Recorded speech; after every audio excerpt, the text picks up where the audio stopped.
ശരിക്കും ഈ അഞ്ചനേരി ഹിൽസിലേക്ക് വരുമ്പോഴേ ഇതിൻ്റെ ബേസ് വരെ നമുക്ക് വണ്ടി കിട്ടും. പക്ഷെ എനിക്കത് അറിയുന്നുണ്ടായിരുന്നില്ല. ഞാൻ ബസ് ഇറങ്ങിയിട്ട് ഞാൻ വിചാരിച്ചത് പിന്നെ അവിടെ നിന്ന് വണ്ടി ഇല്ലാതെ വിചാരിച്ചത്. എന്നിട്ട് ഞാൻ നടക്കാൻ തുടങ്ങി. ഈവൻ നമ്മൾ ബസ് ഇറങ്ങി അതിൻ്റെ ബേസ് എത്ര വരെ നിയർലി നമുക്കൊരു മിനിമം ഒരു 4-5 കിലോമീറ്റർ ഉണ്ടാവും കേട്ടോ. അപ്പോൾ നമ്മൾ നടന്ന് തുടങ്ങി കഴിഞ്ഞാൽ പിന്നെ നമുക്ക് വണ്ടി കിട്ടാൻ പറ്റില്ല. കാരണം ഈവൻ ലിഫ്റ്റ് ചോദിക്കാൻ പോലും ഇപ്പോൾ ബൈക്കാണെങ്കിലും കാറാണെങ്കിലും ഒക്കെ ഫുള്ളായിട്ടായിരിക്കും വരുന്നുണ്ടാവുക. നടക്കുക തന്നെ വേണ്ടി വരും. അപ്പം അങ്ങനെ എനിക്ക് ഒരു 5 കിലോമീറ്റർ 5-6 കിലോമീറ്റർ നടക്കേണ്ടി വന്നു. അത് കഴിഞ്ഞിട്ട് ബേസിൽ നിന്ന് വീണ്ടും നമുക്കൊരു 4 മണിക്കൂറൊക്കെ അങ്ങോട്ടേക്കും ഇങ്ങോട്ടേക്കും ട്രക്ക് ഉണ്ടെന്നാണ് പറഞ്ഞത്. നമ്മൾ ഒരു വിധം സ്പീഡിൽ നടന്നു പോവുകയാണെങ്കിൽ.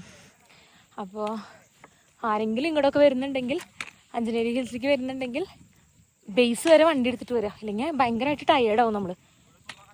പിന്നെ സീ ലെവലിൽ നിന്ന് എത്രയോ 4500 കിലോമീറ്റർ അങ്ങോട്ട് പൊക്കത്താണിത്.